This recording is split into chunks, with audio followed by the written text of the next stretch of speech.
시어머니 때문에 미칠 것 같아. 또 뭔 일 있어? 막 간섭하나? 간섭 정도가 아니라 답답해 죽겠어. 솔직히 시어머니만 없으면 숨통 트일 것 같아.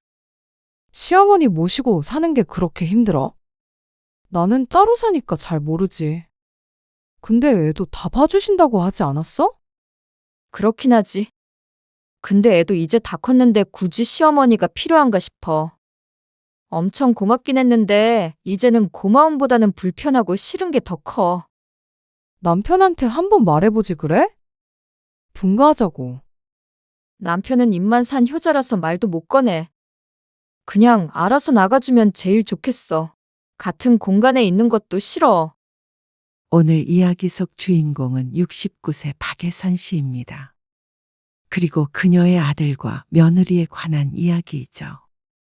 박 씨는 며느리의 진심을 알게 된 후 충격에서 헤어나오기가 힘들었습니다. 말로만 어머님 덕분에 편히 산다. 어머님 덕에 일할 수 있다고 했던 모양이었습니다. 아니, 어쩌면 그렇게 오해한 것은 박 씨였을 수도 있었습니다. 며느리는 끊임없이 힌트를 줬는데도 불구하고 말이죠. 아들 며느리와 합가해서 손주도 키워주고 헌신하며 살고 있다고 생각한 박 씨는 큰 시리에 빠질 수밖에 없었습니다. 뒤에서는 시어머니가 사라졌으면 좋겠다고 바라는 며느리를 알게 된 이상 아무 일도 없었던 것처럼 지낼 수가 없었습니다. 같은 공간에 있는 것조차 숨이 막힌다는데 박 씨가 없어져야 살겠다는데 박 씨가 더 살고 싶다고 해도 별 수 없었습니다. 그래서 박 씨는 며느리의 소원을 들어주기로 했습니다. 죽은 사람 소원도 들어주는데 산 사람 소원을 왜 못 들어줄까요? 그토록 권하는 것이 박 씨와 함께 살지 않는 것이라면 그렇게 해줄 수 있었습니다. 그래서 과연 아들 내외가 만족할지, 자신들의 선택에 후회하지 않을지, 박 씨는 그것만 지켜보면 되었습니다. 박 씨는 아들이 하나 있었습니다. 그리고 얼마 전에 아들과 합가를 하게 되었습니다. 남편이 세상을 떠나면서 자연스럽게 그렇게 되었습니다. 마침 힘들다던 아들 며느리가 박 씨의 아파트로 들어왔죠. 박 씨는 새벽 5시 30분이면 어김없이 눈을 떴습니다. 남편을 떠나보낸 지 이제 5년. 그 빈자리는 여전히 크고 깊었지만 가족들이 있어서 하루하루 의미가 있었습니다. 그리고 손녀 진서가 큰 위안이 되어 주었습니다. 할머니, 9살 손녀가 방문을 열고 나왔습니다. 박 씨는 아침 준비에 한창이었습니다. 아들 내외와 손녀 모두 집에서 일찍 나서야 하니 7시에는 밥을 먹어야 했습니다. 그리고 박 씨는 그 전에 일어나 6시 반까지는 식사 준비를 했습니다. 때에 따라서는 아들이든 며느리든 더 일찍 먹어야 하는 때가 있었으니 말이죠. 아이고, 우리 진서.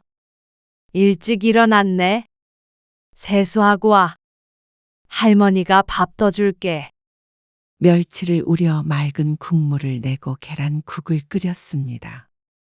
그리고 손녀딸이 좋아하는 소세지도 굽고 맵지 않은 김치도 조금 덜어 놓았습니다. 그런데 세수하고 자리에 앉은 손녀가 말했습니다. 할머니, 나 빵만 먹으면 안 돼. 친구들은 아침에 빵 먹는데. 빵은 간식이지. 먹기 싫어도 국에 말아서 먹고 가. 그래야 점심때까지 배가 안 고프지. 먹기 싫은데. 김 꺼내줄까? 손녀는 투덜거리면서도 밥 한 술을 떠서 입에 넣었습니다. 막상 먹으니 맛있었는지 부지런히 먹었습니다. 그리고 욕실에서 나온 아들 며느리도 식탁 앞에 앉았습니다. 아들은 은행에서 근무하는데 보통은 7시 반에 집을 나섰습니다. 그리고 며느리도 회사에 다녔는데 오전 일찍 매일 회의가 있다고 했습니다. 그래서 손녀보다도 먼저 집을 나섰습니다. 다녀오겠습니다. 그래. 조심히 다녀와. 아들 내외를 배웅하고 나면 손녀의 차례였습니다. 8시에 박 씨가 손녀 손을 잡고 집에서 10분 거리의 학교까지 걸어갔습니다. 아들 내외의 출근 시간이 이르니 어쩔 수가 없었죠. 그렇게 박 씨의 하루는 시작되었습니다. 그리고 종일 집안일의 연속이었죠. 맞벌이를 하는 아들 내외가 집에 있는 시간은 적었습니다. 그러니 자연스럽게 그 뒷바라지를 박 씨가 하게 되었습니다. 몸은 고됐지만 불만은 없었습니다.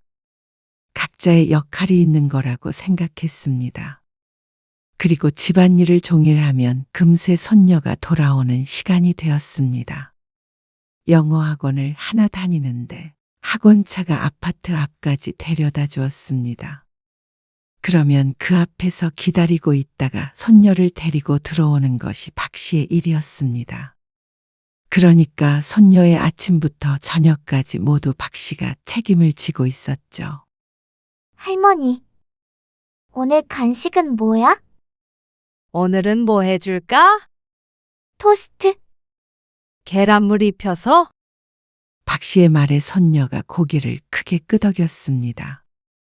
손녀가 좋아하는 빵을 간식으로 해주기 위해서 또 부엌에서 분주하게 움직였습니다. 할머니, 설탕 많이? 버터 많이? 손녀의 요구에 박 씨는 인자한 미소를 지었습니다. 보통 집에 돌아오면 4시가 조금 넘는데 배고프다는 손녀를 위해서 늘 간식을 만들어 주었습니다. 호떡을 부쳐주거나 떡볶이를 해주기도 했고 과일을 먹이기도 했습니다. 그런데 겉보기엔 무척 행복했지만 그 속을 들여다보면 꼭 그렇지만도 않았습니다. 합가하고 처음엔 행복했지만 시간이 지나면 지날수록 점점 균열이 가는 게 느껴졌습니다. 박 씨도 모르는 사이에 점점 변화가 시작되었죠. 처음에는 아주 작은 것들이었습니다. 하지만 지금은 눈에 띌 정도로 커져 있었습니다. 어머님, 애한테 간식 너무 많이 주지 마세요. 요즘 살이 많이 쪘어요.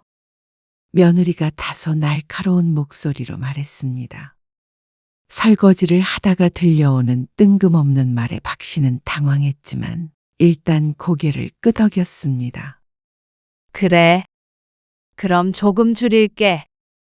물을 한 잔 마시고 며느리가 뒤돌았습니다. 그런데 걱정되는 마음에 박 씨가 한마디 덧붙였습니다. 근데 진서 저렇게 말랐는데 살 걱정을 해? 웃으며 하는 박 씨의 말에 며느리의 미간이 찌푸려졌습니다. 여자애라 일찍부터 관리해야 해요. 살 한 번 찌면 빼기 힘드니까. 그러고는 부엌을 나갔는데 더 이상 말을 붙일 수도 없었습니다. 회사에서 안 좋은 일이 있다며 저녁을 먹으면서도 저기압인 듯 했는데 정말로 평소보다는 차갑게 느껴졌습니다. 며느리는 몸매 관리에 신경을 많이 쓰는 편이었습니다. 그래서 바쁜 와중에도 꾸준히 운동도 하러 다녔습니다. 그건 대단하다고 생각했지만 어린아이 간식까지 못 먹게 하지는 않을까 걱정스러웠습니다. 하지만 그날 이후로 또 간식에 대한 이야기는 꺼내지 않았습니다. 그래도 며느리가 해둔 말이 있기에 박 씨는 간식을 조금 가볍게 하려고 노력했죠. 할머니, 배고픈데 간식 먹으면 안 돼? 아이고, 우리 진서 배고프지? 점심을 11시 반에 먹는다는데 배고플 만도 1시간이었습니다. 그런데 며느리가 했던 얘기가 있으니 전처럼 이것저것 푸짐하게 줄 수가 없었습니다. 왜 이것밖에 못 먹어? 차마 손녀에게 살찐다는 말을 할 수가 없었습니다. 그래서 박 씨는 떡을 하나 더 주며 말했습니다. 대신 엄마한테는 비밀이야. 박 씨가 검지를 입가에 대고 비밀스럽게 이야기하자 손녀가 키득거리며 알겠다고 대답했습니다. 3일 동안 간식을 안 먹었으니 이 정도는 괜찮겠지 생각했습니다. 그런데 어떻게 알았는지 며느리가 박 씨에게 따졌습니다. 어머님, 말씀드렸잖아요. 살찐다고. 예전에 공소남은 온데간데 없었습니다. 1년 혹은 2년, 어쨌거나 그 전까지만 해도 며느리는 늘 박 씨에게 감사하다고 했습니다. 애를 봐줘서 감사합니다. 집안일을 해줘서 감사합니다.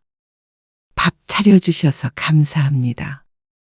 같이 살아서 너무 좋다며 늘 하는 말이었습니다. 그리고 그 말은 지금도 종종 했습니다. 말과 행동이 달라서 문제였죠. 조금만 먹였어. 며칠 동안은 먹지도 않았고. 살찌면 어머님이 책임지실 거예요? 그리고 아침에도 그렇게 무겁게 먹이지 마세요. 진서 오늘 수업 시간에 졸았대요. 아침을 너무 배부르게 먹어서 그런 것 같아요. 그래서 이렇게 뿔이 났나 싶었습니다. 하지만 아직 초등학생이었습니다. 아침밥 많이 먹고 좀 졸면 무슨 큰일이라도 나나 묻고 싶었습니다. 하지만 박 씨는 입을 다무는 쪽을 택했습니다. 엄마의 교육 방침에 할머니가 반대할 수는 없는 일이었습니다. 알았어. 그러면 아침은 좀 가볍게 해줄게. 네. 그게 좋겠어요. 요즘 애들은 다 그렇게 먹어요. 일이 많이 피곤한가 보다. 퀭해 보이는 며느리 얼굴에 박 씨가 안쓰럽게 물었습니다. 그러자 며느리의 표정이 조금 누그러졌습니다. 요즘 일이 잘 안 풀린다며 아들에게 하소연하는 걸 들은 적이 있는데 그래서 날카워졌나 보다 싶었습니다. 괜찮아요. 어쨌거나 부탁드려요, 어머님. 그래. 걱정 말고 회사에만 신경 써. 쉬엄쉬엄 하고. 네, 어머님 덕에 이래요. 감사해요. 며느리가 한숨을 쉬며 중얼거렸습니다. 그래도 그 한마디가 위안이 되었습니다. 며느리가 잔소리하면 사실 박 씨도 기분이 마냥 좋을 수가 없었습니다. 어쩔 땐 같이 화를 내고 싶을 때도 있었죠. 하지만 일하면서 애도 키우는 게 얼마나 힘이 든 일인지 박 씨도 알고 있었습니다. 며느리가 안쓰러웠습니다. 만약에 박 씨가 없었다면 박 씨가 하는 대부분의 일을 며느리가 감당했을 텐데 결코 쉬운 일이 아니었습니다. 그래서 이렇게 자신이 도움이 될 수 있어서 다행이라고 생각했습니다. 어머니, 아까 진서 엄마가 한 말 너무 서운하게 듣지 마세요. 요즘 회사 일 때문에 힘들대요. 며느리와의 대화를 들었는지 아들이 자기 전에 박 씨를 살짝 불러 이야기했습니다. 아무래도 며느리의 말투는 아들이 듣기에도 조금 짜증스러웠던 모양이었습니다. 괜찮아. 신경 안 써. 일하다 보면 그럴 수도 있지. 그렇게 생각해 주신다면 다행이고요. 하지만 박 씨는 어쩐지 며느리와 자꾸 삐걱거리는 듯한 기분이 들었습니다. 할머니, 나 숙제해야 되는데. 어제 할머니가 숙제하고 자라고 했는데 그냥 잤지? 토요일이니까 놀았지. 아이고, 숙제가 뭔데? 수학. 여기 식탁에 앉아서 해. 할머니가 밥 차리면서 봐줄 테니까. 그러자 손녀가 얼른 앉아서 책을 폈습니다. 그 옆에서 박 씨는 요리를 했죠. 할머니, 이거 모르겠어. 잠깐만. 수학 문제를 풀다가 모르는 게 있으면 손녀가 박 씨를 불렀습니다. 박 씨가 손에 묻은 물기를 옷에 닦으며 다가갔습니다. 그리고 잠시 인상을 찡그려 책에 적힌 문제를 읽었죠. 아이고, 할머니 안경 어디 있지? 할머니, 이게 안 보여? 손녀의 말에 박 씨가 인상을 찡그리자 글자가 보였습니다. 이제 보여. 잠깐만. 박 씨는 잠시 생각하다가 손녀에게 알려주었습니다. 간단한 산수 문제였습니다. 아직은 어려서 가르쳐 주겠는데 조금만 더 지나면 힘들겠다는 생각이 들었습니다. 여기서 이렇게 하면 되는 거야. 알겠어? 알 것 같아. 할머니와 손녀가 함께 공부하는 모습은 평화로워 보였습니다. 손녀도 바쁜 엄마 아빠 대신 늘 박 씨에게 물어보았죠. 그런데 이것도 며느리의 눈에는 달리 보이는 것 같았습니다. 어머님, 진서 모르는 게 있으면 제가 가르칠게요. 어머님도 바쁘시잖아요. 웃으며 하는 말에 박 씨도 대수롭지 않게 대꾸했습니다. 괜찮아. 잠깐씩 봐주는 건데 뭘. 박 씨는 하던 일을 마저 하기 위해서 냉장고 문을 열었습니다. 그런데 며느리가 바란 대답은 그게 아니었던 모양이었죠. 요즘 교육 과정이 옛날이랑 많이 달라졌어요. 특히 수학은 체계적으로 가르쳐야 해서요. 말은 공손했지만 속뜻은 분명했습니다. 체계적으로 가르쳐야 하니 박 씨는 손녀의 공부에 훈수를 두지 말라는 말인 듯 했습니다. 아, 그래? 그럼 너희가 알려줘. 나는 잘 모르니까. 박 씨가 어색한 미소를 지으며 싱크대 앞에 섰습니다. 뒤에서는 식탁에 앉아서 아이에게 설명하는 며느리의 목소리가 들렸습니다. 밥 먹자. 박 씨의 역할은 분명해 보였습니다. 그리고 그게 손녀의 공부를 알려주는 것은 아니었고 말이죠. 아, 어머님. 저 내일부터 월, 화, 수는 집에서 일해요. 그래? 컴퓨터로 하는 거야? 네. 방에서 일하니까 신경 쓰지 마세요. 그런데 신경을 안 쓸 수가 없었습니다. 집에서 일을 하면 종일 안 나간다는 소린데 그러면 점심도 챙겨야 하나 싶었습니다. 점심은 그냥 간단히 먹으려고요. 샌드위치나 김밥 같은 걸 먹겠다고 했습니다. 그리고 그걸 만들어야 하는 사람은 물론 박 씨였습니다. 그래도 며느리의 말대로 며느리가 방에서 나오는 일은 거의 없었습니다. 어머님, 재택 근무할 때 거실에서 TV는 좀 자제해 주세요. 집중해야 하는 일인데 자꾸 말소리가 들리는 것 같아서 신경 쓰여요.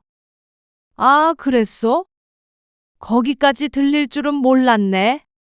한바탕 집안일을 하고 남는 시간에 잠깐 쉬면서 드라마를 켜놓았는데 그게 들렸던 모양이었습니다. 그런데 하루에 한두 시간, 그 시간이 박 씨의 유일한 낙이었습니다.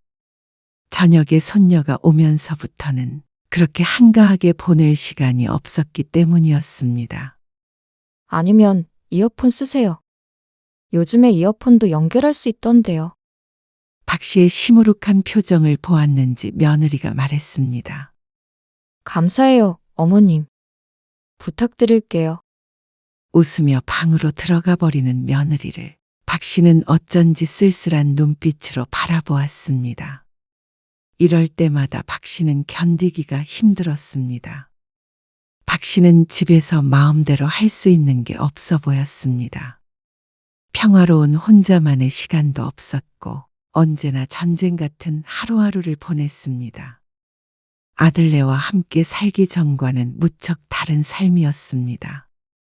가족들과 함께 살아서 좋지만 그 때문에 포기해야 하는 것들도 분명히 있었습니다. 그리고 무엇보다 가장 마음이 좋지 않은 것은 아들의 변화였습니다. 예전에는 어머니 고생이 많으시다. 어머니 덕분에 애도 잘 크고 있다 하며 박 씨의 손을 잡아주던 아들이 이제는 다르게 말했습니다. 어머니가 이해하세요. 진서 엄마도 다 생각이 있죠. 직장일 하면서 이것저것 신경 쓰기 힘들 거예요. 처음 합가하고 나서는 박 씨와 며느리 사이에 무슨 일이 있기라도 하면 적극적으로 나서서 중재를 하려고 했던 아들이었습니다. 그런데 이제 같이 산 지 5년이 되어가니 아들도 지친 것인지 귀찮은 것인지 뭐든 다 박 씨에게 이해하라고 했습니다. 그래서 가끔은 외로움을 느낄 때가 있었습니다. 자식과는 함께 사는 만큼 더 이상 물리적으로 가까워질 수 없었지만 심리적인 원인이었습니다. 어쩔 때는 박 씨는 혼자만 덩그러니 남아있는 느낌이었습니다. 그리고 그날도 평범했습니다. 목요일이라 며느리가 출근을 했습니다. 손녀도 학교에 데려다주고 빨래를 개어 각자 방에 넣고 있었습니다. 아이고, 지저분하네. 며느리의 책상이 어수선했습니다. 어제까지 재택근무를 해서 그런지 커피잔이나 간식 같은 것들이 놓여져 있었고 종이들도 어질러져 있었습니다. 종이는 건드리지 않게 조심하면서 빈잔 2개를 집어들었습니다. 그러고서 뒤를 돌려던 찰나에 박 씨의 눈길을 사로잡는 것이 있었습니다. 무심코 쳐다봤을 뿐인데 왜 시어머니라는 단어가 그렇게 눈에 띄었던 것인지 몰랐습니다. 책도 자세히 보지 않으면 글자가 잘 보이지 않는데 말이죠. 며느리의 카카오톡 대화창이었습니다. 보려고 한 것은 아니었습니다. 하지만 그 내용은 박 씨의 마음을 완전히 뒤흔들었습니다. 시어머니 때문에 미칠 것 같아. 또 뭔 일 있어? 막 간섭하나? 간섭 정도가 아니라 답답해 죽겠어. 솔직히 시어머니만 없으면 숨통 트일 것 같아. 시어머니 모시고 사는 게 그렇게 힘들어? 나는 따로 사니까 잘 모르지. 근데 애도 다 봐주신다고 하지 않았어? 그렇긴 하지. 근데 애도 이제 다 컸는데 굳이 시어머니가 필요한가 싶어. 엄청 고맙긴 했는데 이제는 고마움보다는 불편하고 싫은 게 더 커. 남편한테 한번 말해보지 그래? 분가하자고. 남편은 입만 산 효자라서 말도 못 꺼내. 그냥 알아서 나가주면 제일 좋겠어. 시어머니 집이라고 하지 않았어? 5년간 모시고 살았으면 물려줘도 되는 거잖아. 그렇다고 우리 세 식구가 나가? 아, 몰라. 진서도 자꾸 할머니만 찾아서 애 정서에도 안 좋을 것 같아. 어머나, 요즘 재택근무해서 거의 같이 있는데 한 공간에 있는 것도 싫다. 아무튼간 시어머니만 없으면 돼. 그래야 내가 살겠다. 어느새 박 씨는 마우스에 손을 올리고 있었습니다. 그리고 더는 읽지 못하고 박 씨는 며느리의 바에서 나왔습니다.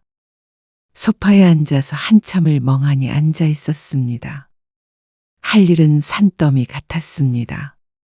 며느리 때문에 못 본 드라마도 봐야 했습니다. 그리고 저녁에 먹을 반찬도 해놔야 했습니다. 하지만 아무것도 할 수 없었습니다. 며느리는 자신이 박 씨 때문에 숨통이 막힌다고 했지만 박 씨는 그 대화들이 박 씨의 목줄을 콱 움켜쥐고 있는 듯 숨을 쉴 수 없었습니다. 5년 전 남편이 세상을 떠났을 때 아들이 했던 말이 떠올랐습니다. 어머니, 혼자 지내지 마세요. 마음 안 좋아요. 저희 사정 때문에 합가 부탁드리는 것도 있지만 저도 어머니랑 같이 살고 싶어서 그래요. 아버지 돌아가시고 후회 많이 했어요.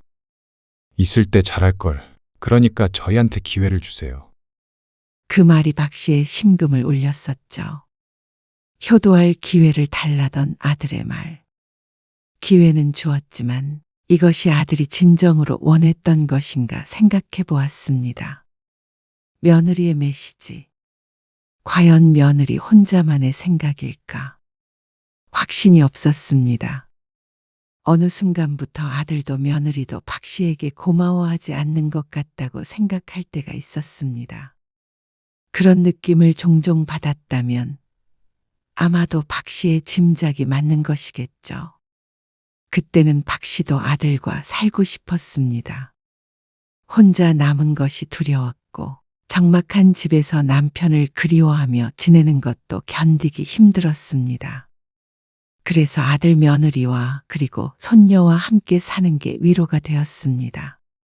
하지만 이제 더 이상 그게 서로의 행복이 아니라면, 자신의 존재로 인해서 아들네가 불행하다면 박 씨도 받아들여야 했습니다. 그리고 그토록 내 존재가 싫어서 같은 공간에 있는 게 싫다면 박 씨는 이번에도 며느리의 소원을 들어주기로 마음먹었습니다. 들어올 때도 며느리 마음대로였고 나가는 것도 며느리 마음대로니까 박 씨는 나쁜 시어머니라고 볼 수는 없을 것이었죠. 박 씨는 서랍장을 열었습니다. 그리고 등기부등본을 꺼냈습니다. 35평의 아파트. 남편과 함께 평생 모은 돈으로 산 집이었습니다. 그리고 등기부등본 밑에는 증여를 위한 서류들이 준비되어 있었습니다. 아들에게 넘겨주려고 얼마 전에 준비했던 것이었습니다. 몇 달 전에 며느리가 했던 얘기 때문이었습니다. 손녀딸 학교에 같이 다니는 친구의 학부모가 박 씨의 집 등기부등본을 떼보았다는 것이었습니다. 아들의 이름이 아닌 박 씨의 이름이 있으니 그 학부모가 며느리에게 넌지시 물어보았다고 했습니다. 전세인지 월세인지 말이죠. 그래서 창피해서 혼났다며 하소연했던 것을 계속 마음에 두고 있었습니다. 그래서 아들 며느리가 안 바쁠 때 넘겨줄 생각을 하고 있었습니다. 틀림없이 줘야지. 어차피 같이 사는 거 명의가 뭐가 중요하겠나. 스스로 설득해서 결정한 일이었습니다. 박 씨는 다른 서랍을 열었습니다. 그곳에서 꺼낸 가위로 미리 작성해 두었던 증여계약서를 잘라버렸습니다. 서걱서걱 종이 잘리는 소리와 함께 박 씨의 마음도 조각이 났습니다. 그날 저녁부터 박 씨는 달라졌습니다. 며느리를 대하는 것이 예전과 같을 수는 없었습니다. 하지만 내색하지 않고 조용히 관찰했습니다. 며느리가 무슨 생각을 하는지, 자신을 어떻게 대하는지, 그리고 무릎을 탁 치고 싶은 심정이 되었습니다. 여태까지 왜 몰랐나 싶었습니다. 눈치가 없다고 생각하지 않았는데 며느리의 말 한마디 한마디가, 행동 하나하나가 시어머니인 자신을 밀어내고 있었는데 말이죠. 어머님, 진서한테 과일 주셨어요? 아까 간식으로 수박 조금 줬어. 수박이 얼마나 살찌는데요? 앞으로 먹고 싶다고 하면 사과 반쪽만 주세요. 과일도 이것저것 먹어야 좋지. 살만 찐다니까요. 수박 맛 모르는 것도 아니고. 살 한 번 찌면 빼는 게 더 괴로워요. 아이고, 그래, 알았다. 옛날이야 건강이고 뭐고 모르고 그냥 막 쪘죠. 근데 그건 무식한 부모들이 그러는 거고요. 요즘엔 안 그래요. 뭐? 무식? 아니, 어머님이 무식하다는 게 아니고요. 저도 제 딸 안 좋은 거 안 해요. 그러니까 좀 따라주셨으면 좋겠어요. 그래요. 어머니, 애엄마가 하라는 대로 하세요. 요즘엔 그런다잖아요. 지나가던 아들이 귓구멍을 후비며 말했습니다. 어떤 대화를 나누는지는 크게 관심이 없어 보였고 그냥 둘이 실랑이를 하고 있는 장면이 불편할 뿐인 듯 했습니다. 하지만 결국은 며느리 말이 다 맞다는 아들. 박 씨는 그 순간 결심을 굳혔습니다. 아무렴 며느리 말이 다 맞지. 그러니까 며느리 하고 싶은 대로 해주자 하고 말이죠. 집을 내놓으려고 하는데요. 파시려고요. 팔아도 되고 전세를 놔도 되고요. 빨리 되는 대로 해주세요. 이 아파트예요. 박 씨는 다음 날 곧장 아파트 단지 내에 있는 부동산으로 찾아갔습니다. 그러면 전세가 빠르죠. 전세 수요가 많으니까요. 시세대로 해주세요. 네. 금방 나갈 거예요. 그 말에 박 씨는 서둘러 다른 부동산을 알아보았습니다. 박 씨는 고향에 있는 단독주택을 알아봤습니다. 바닷가 마을에 있는 아담하고 예쁜 집이 좋겠다 싶었습니다. 그리고 일주일 뒤 전세 계약을 하고 싶다는 사람이 나왔습니다. 이사 날짜는 3주가 남아 있었죠. 그렇게 전세 계약이 성사됐습니다. 전세 보증금은 무척 큰 돈이었습니다. 적금 들어놓은 것도 있었고 노후 준비는 되어 있었습니다. 그리고 전세 계약이 된 날, 박 씨는 평소처럼 저녁을 준비했습니다. 손녀가 좋아하는 계란말이와 멸치볶음도 했습니다. 박 씨는 헤어짐을 준비했습니다. 사실 준비하고 말고 할 것도 없었습니다. 마음먹은 그 순간 이미 마음속에서는 이별을 한 것이었습니다.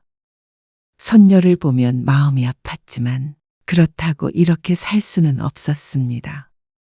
식사를 마치고 박 씨가 평소와 같은 목소리로 말했습니다. 이 집 전세로 내놨어. 다음 달 초에 나가야 해. 순간 정적이 흘렀습니다. 며느리의 눈이 커졌고 아들은 당황한 표정으로 입을 벌렸습니다. 갑자기 왜요? 어디로 이사 가시려고요? 나는 바닷가 쪽으로 집을 알아봤어. 나는 일하니요. 그러면 혼자 가시게요? 그러면 저희는 할머니, 우리 이사가? 진서야. 엄마랑 아빠랑 진서는 다른 집에서 살게 될 거야. 할머니랑 같이 말고 갑자기 이게 무슨 소리예요?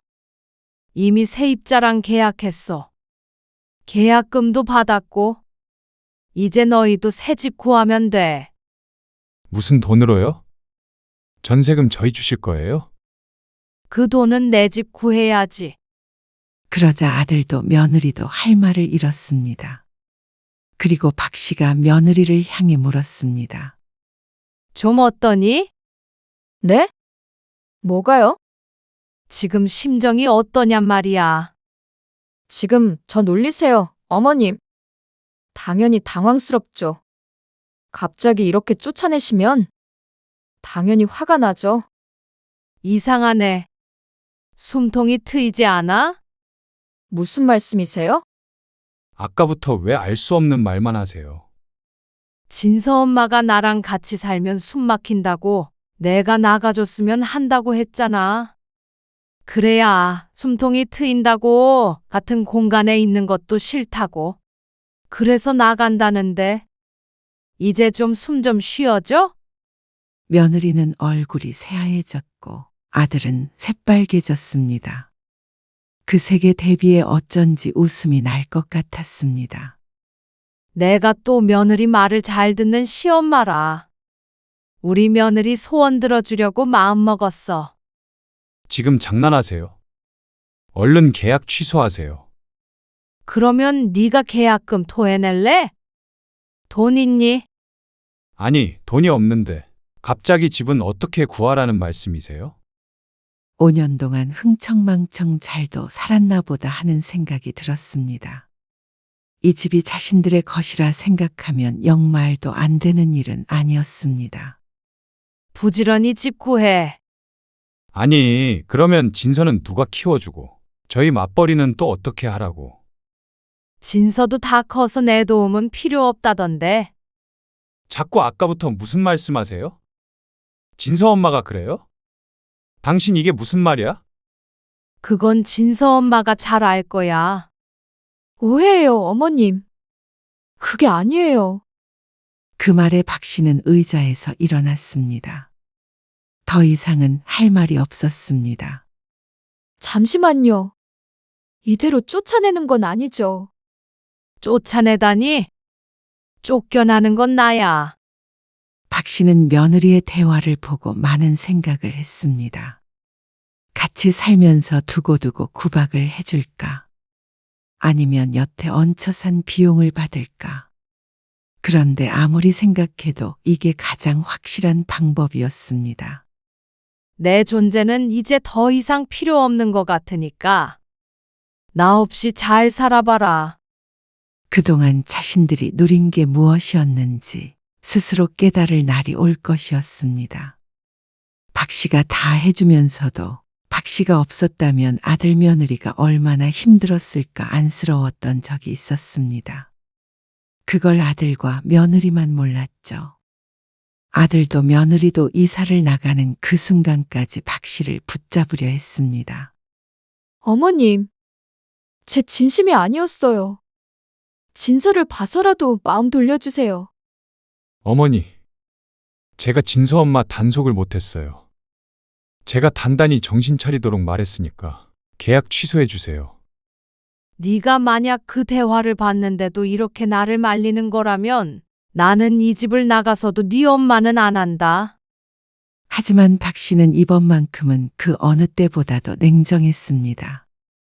박 씨의 단호한 의지 앞에 결국 아들은 포기할 수밖에 없었습니다. 박 씨가 짐을 빼기 전에 아들과 며느리네가 이사를 나갔습니다. 월세집을 구해서 나간다고 들었습니다.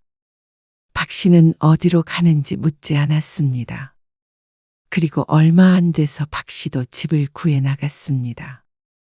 바닷가 마을의 작은 단독주택이었습니다. 창문을 열면 바다가 한눈에 보였고 작은 정원에는 계절꽃들이 피어 있었습니다. 박 씨는 오랜만에 자신만의 시간을 가질 수 있었습니다. 아침에 늦잠도 자보았고 누구 눈치도 보지 않고 드라마도 볼 수 있었습니다. 하지만 그것이 전부는 아니었습니다. 나와 한 공간에 있는 것조차 싫다는 사람과 떨어지니 박 씨도 이제서야 좀 숨을 쉴 수 있을 것 같았습니다. 며느리에게 받은 상처는 깊고 깊었습니다. 그리고 아들도 마찬가지였습니다. 떠올리기만 해도 아직은 가슴이 아팠습니다. 마을 사람들은 친절했고 동네 사람들과는 금세 친해졌습니다. 텃밭도 가꾸다 보면 시간 가는 줄 몰랐습니다. 손녀와는 가끔씩 전화 통화를 했습니다. 손녀를 통해서 아들과 며느리에 관한 소식도 종종 들었습니다. 그 정도가 딱 좋았습니다. 그 정도 거리가 부모 자식 간에 더 이상 바닥을 보이지 않는 거리였습니다. 박 씨는 며느리의 소원을 이루어 주었지만 어쩌면 자신도 이걸 바라왔는지도 모른다고 생각했습니다. 아들 며느리가 좋다면 나도 좋다 하고 자기 암시를 했지만 결국 5년간 자식을 위해 희생한 것은 변함없는 사실이니 말이죠. 박 씨도 이제는 숨통을 트고 살고 싶었습니다. 눈칫밥 먹으며 살아보니 외로움은 별것 아니었습니다. 다 스스로 마음먹는 것에 달려 있었죠. 바닷바람이 박 씨의 머리카락을 살랑거렸습니다. 그리고 그제서야 박 씨는 비로소 웃었습니다.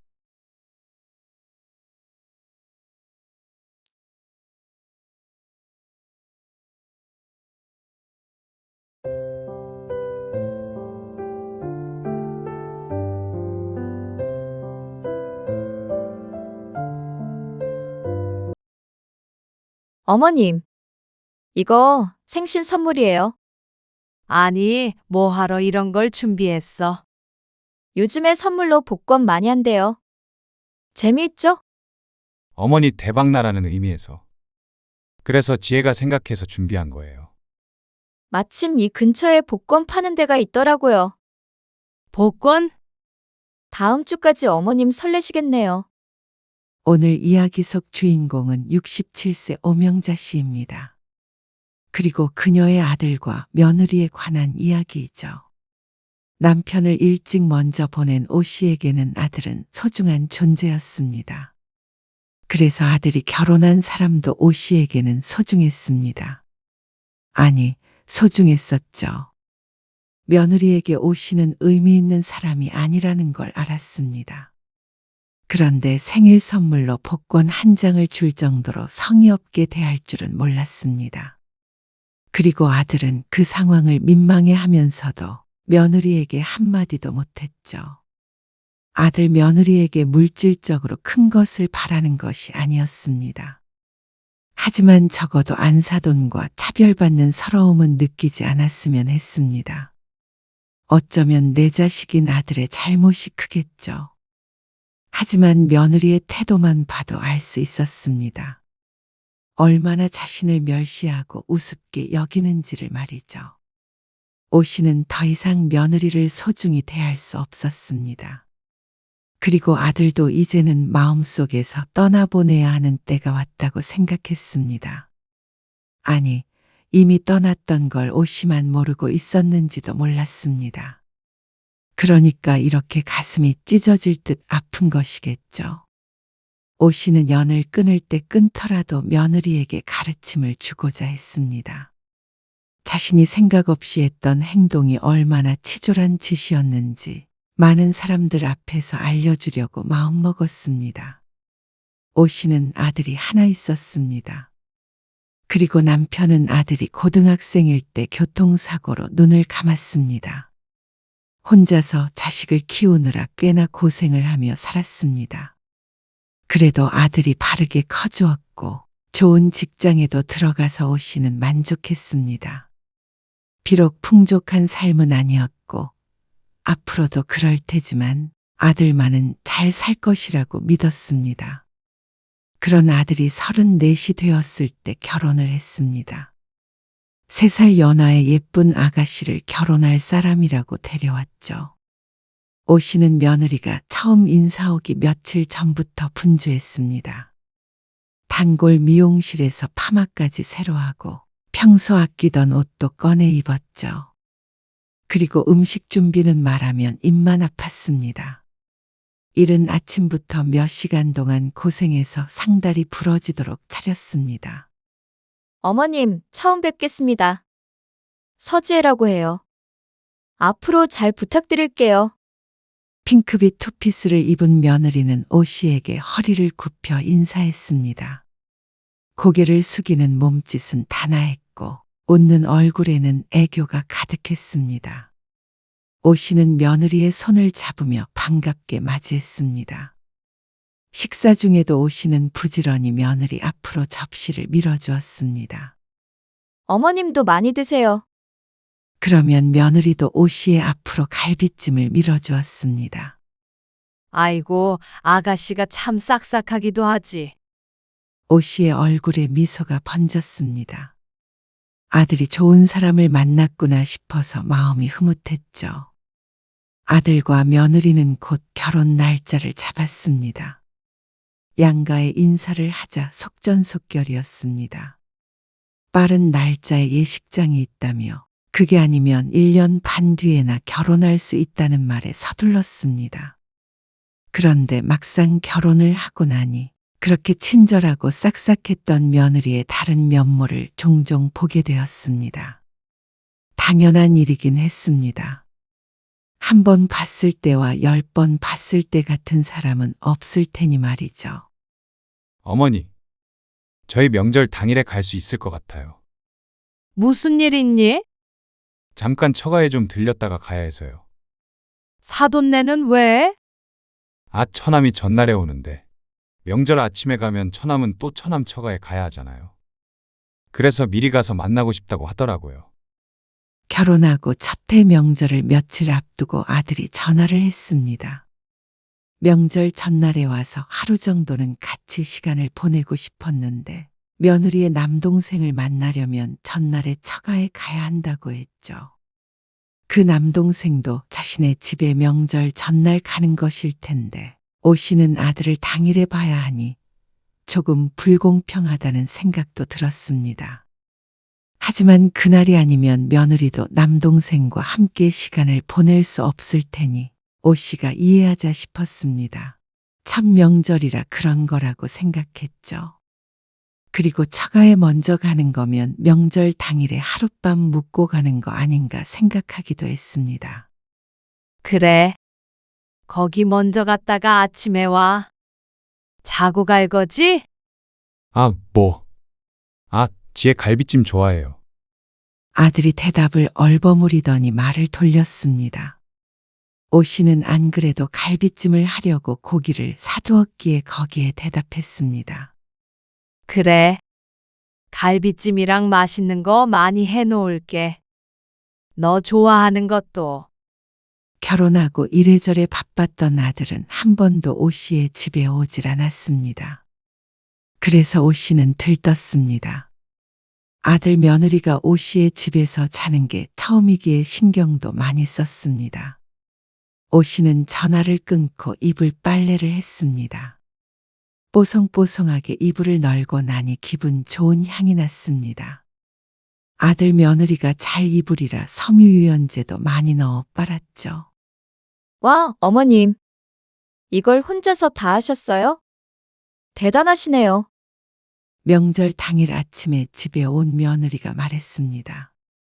그 말에 오 씨는 기분이 좋아졌습니다. 전날 사돈네에서 잠을 안 자고 밤에 집에 돌아갔다기에 아침 식사 시간에 맞춰서 밥을 준비했습니다. 배고프지? 어서 먹자.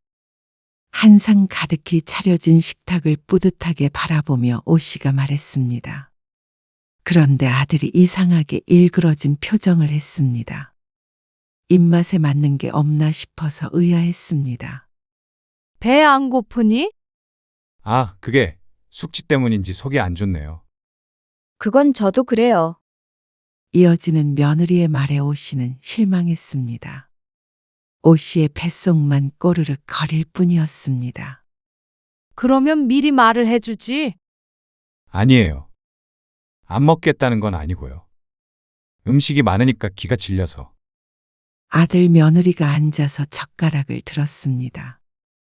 그런데 속이 안 좋다는데 젓가락질이 시원할 리가 없었습니다. 결국 그 앞에서 밥을 먹은 오 씨도 얹히는 기분이 들었습니다.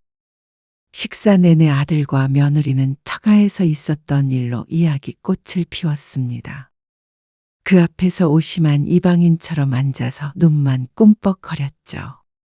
그래도 아들이 사돈네에서 가족처럼 잘 지내는구나 싶어서 마음은 놓였습니다. 잘 먹었습니다. 밥을 다 먹고 일어났는데 며느리는 식탁에 앉아서 느긋하게 물을 홀짝 거렸습니다. 좀 도와드릴까요? 아들이 결혼하기 전에는 같이 치웠지만 아들은 물으면서도 앉아있는 며느리를 자꾸만 힐끔거렸습니다. 같이 얼른 치워버릴까? 그러자 아들이 그릇을 싱크대로 옮겼습니다. 오 씨는 고무장갑을 꼈죠. 그런데 며느리는 그 모습을 보고도 꼼짝도 할 생각을 안 하는 것이었습니다. 설거지는 내가 할 테니까 너희 둘이 빈 그릇들만 좀 옮겨줘. 아, 내 정신 좀 봐. 알겠어요. 오 씨의 말에 며느리는 얼른 자리에서 일어났습니다. 다 옮겼어? 이제는 내가 할 테니까 너희는 거실에서 좀 쉬어. 설거지를 며느리 시킬 생각은 없었기에 부엌에서 내보냈습니다. 그런데 설거지를 마치고 고무장갑에 있는 물기를 탈탈 털어 널은 후에 거실 쪽으로 발걸음을 옮겼는데 며느리의 목소리가 들렸습니다. 우리 엄마나 시집에서 일하는 거 보면 통곡하겠다. 손에 물 한 방울 안 묻히게 하는 줄 알고 자기랑 결혼시킨 건데 다음부터는 내가 할게. 자기가 중간에서 잘해야 고부 갈등이 없는 거야. 알지? 알지? 잠시 놀란 오 씨는 발걸음을 멈추고 서 있었습니다. 그리고 오 씨는 모르는 척 거실로 들어섰습니다. 작은 방에 이불 새로 빨아놨어. 거기서 자면 될 거야. 그런데 아들이 난감한 표정을 지었습니다. 아, 처가에 가기로 했는데. 뭐? 어제 다녀왔잖아. 어제는 처남 보러 잠깐 간 거고요. 그래서 오 씨는 당연히 순서를 바꾼 거라고 생각했습니다. 그래서 그에 대해 아무 말도 하지 않았고 말이죠. 그래도 정식으로 가는 건 오늘인데. 그러자 꼭 자신이 며느리 친정에도 안 보내주는 못된 시어머니가 된 것 같았습니다. 그런데 억울한 것은 억울한 것이었습니다. 어제 내내 친정에 있었으면 적어도 오늘은 오 씨의 집에서 시간을 보내는 게 맞지 않나 싶었습니다. 하지만 아들이 양쪽으로 자꾸만 눈치를 보기에 한숨만 나올 뿐이었습니다.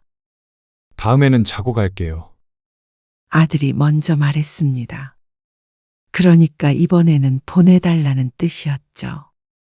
오 씨는 내심 무척 섭섭했지만 고개를 끄덕였습니다. 첫 명절부터 어디에 오래 있네 만회하며 따지고 싶지 않았습니다. 그렇게 해서 붙잡아 놓는다고 즐거운 시간을 보낼 수 있을 것 같지도 않았고 말이죠. 그런데 그게 시작이었습니다. 아이를 낳고는 더 심해졌습니다. 심신의 안정을 취해야 한다며 친정에만 가 있고 시집은 늘 뒷전이었습니다. 아니, 아들도 문제였겠죠. 모든 며느리에게만 맞추니 어머니가 무슨 생각을 하고 있는지 관심이 갈 리가 없었습니다. 별아는 언제 보여줄 거야? 아이를 낳고도 하도 찾아오지 않기에 오 씨가 물었습니다. 오 씨가 찾아가는 것도 반기는 기색이 아니라 그럴 거면 아들 며느리가 좀 와줬으면 했죠. 기다리기만 했다가는 또 명절이나 돌아와야 볼 것 같았습니다. 그러면 이번 주 주말에 갈게요. 이번 주 언제? 토요일 오후에요. 다음 주 화요일에 어머니니 생신이잖아요. 미리 갈게요. 그러면 정말? 그래, 알았어. 생일에 아들네가 올 거라고는 생각하지 못했습니다. 아들 며느리는 늘 일 때문에 바쁘고 육아 때문에 바빠서 굳이 부른 적이 없었으니 말이죠. 오 씨는 토요일 오전 일찍 오 씨는 시장에 다녀왔습니다. 아들네 밥 해줄 식재료를 사기도 했고 마음에 드는 블라우스도 하나 샀습니다. 좀처럼 옷을 사는 경우는 없었는데 15,000원의 색깔도 예쁘고 디자인도 나쁘지 않았습니다.